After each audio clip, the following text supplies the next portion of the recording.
Hello and welcome to the Cryptocurrency News channel. Well, today we have negative growth for the first quarter. Now, a recession is 2 quarters of negative growth. I'm going to guess we have negative growth in the second quarter as well because things with the war and everything don't really seem to be getting any better. Amidst all the negative growth, Meta actually has beat earnings expectations. But however, we have to realize the fact that the US is in a pretty big downturn. Not as serious as 2008, but a downturn nonetheless. And since crypto is a risk on asset, it's going to be hurt. Now, Bitcoin seems to have a lot of support just below 40,000. I still think it's a possibility that it dumps past 35, but I don't think the possibility may be that large, unless like Putin actually sends nukes flying around the world, which he has to actually just threaten nuclear retaliation in because the Western nations have kept on supporting Ukraine. Now, I don't know if those threats are true or not, or whether he's going to carry through them on them or not, but we're going to assume that those threats are not true because there would be some kind of breakdown in the chain of command because everyone doesn't want to die, in Russia at least. Because if he nukes us, he knows that everyone's going to nuke him, and that's not going to be good for him either. So let's actually talk about some of these crypto buy points that I actually have for many coins. Now that we know we're probably going into a recession, people are not going to be buying risk on assets much more. And we're going to start with Solana. Now, Steppen is going to an all-time high, but I think that's more of a short-term thing. I'm not really sure how long that game can actually keep pushing up prices. And they actually came up because they're actually going to be listed on Coinbase. But Solana itself, I would say it's still a pretty set buy below $80. Now, that might seem low right now, but right now, if you really look at it, as Bitcoin trades sideways, other altcoins are actually going downward. And that's because, like right now with the bearish sentiment, more people have more trust in Bitcoin than altcoins. So they're going to try to preserve their money. So they're going to actually put their money in Bitcoin instead of altcoins. XRP, like I would only buy under 50 cents, maybe even 40 cents. Actually, I really wouldn't buy it at all right now because of the lawsuit. We know it's going to stretch into 2023. And by the way the SEC is managing this, it might stretch into 2024 as well if they keep on making the delays.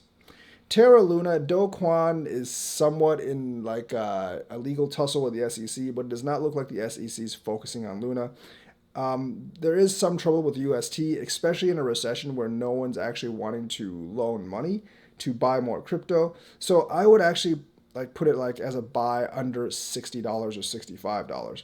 Cardano, Cardano has something coming in June. It should expand its DeFi ecosystem.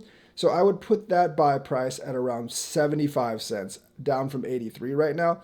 I think it should fare a little better than the other cryptos right now because of June. After the Vassal hard fork, we should actually we have to see how much that ecosystem actually expands. It will take a while to get full fruition, but I think it should introduce a lot of new DeFi protocols, and that could pump Cardano a bit. But I would still put it at its buy under 75, and especially under 70 cents. Dogecoin, I would say it's a buy under 10 cents, but a definite buy under 5. I don't think it'll actually shrink to 5. And the thing is, it actually might not be such a bad buy because Elon Musk is acquiring Twitter. Now, we don't really know if the deal is going to go through or not because Elon Musk already broke that silence agreement with the deal. If you don't think Elon Musk's deal is going to go through, I would definitely wait for it to hit like 6 or 7 cents maybe. But if you think the deal is going to go through, I think under 10 cents is a pretty solid buy for Doge.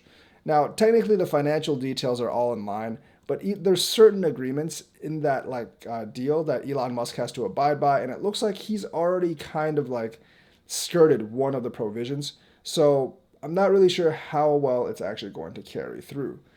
Dot, I really have no idea on because I don't really know what's going on with the parachains. My guess, I'm going to say it's a buy under like $12 or $10. I don't have a huge amount of confidence in Dot right now because it didn't perform nearly as well as I expected in the months leading up to now. Polygon, definite buy under $1 because I do believe Ethereum's going to need more and more scaling. Polygon is number one. A lot of stuff is coming onto Polygon. So despite the recession, I do see a buy under $1. ApeCoin, I honestly wouldn't buy right now because yes, it's shooting up, but at some point it's got to stop. I think like the hype is going to die down sometime, and I don't see like, yeah, there's an ecosystem that they're building, but I don't really see it to be that big, and I don't think ApeCoin should actually be that high. Meme coins have a lot of power, but I mean they kind of pump and dump really really hard, and it's already pumped up a lot. Link, I'm not really sure. They still don't have staking. Probably wouldn't buy it above $10 right now.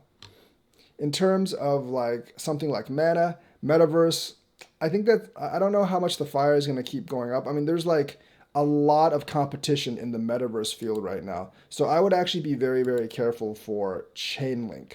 I'm not Chainlink, Mana. So maybe like 110, 120, because I have a feeling these can dip pretty hard. VeChain, I think is a buy under 4 or 5 cents, probably like 4 cents. Um, I mean, like it's the lowest it dipped down to like last summer. I think it was like 3.9 or something like that. So I don't think it's going to dip too much lower than that. The volume for VeChain is a bit of a problem because it's not on Coinbase and a lot of U.S. exchanges. It still has yield farming, but at the same time, like its system isn't really that. Big. There's SafeSwap, there's VeChain 2.0, but we don't really know when VeChain 2.0 is going to come. So I would buy it under like 4, definitely under 3.5. So that kind of like wraps up what I would buy and at what price. So like and subscribe, hit that bell notifications button, and I will see you guys later.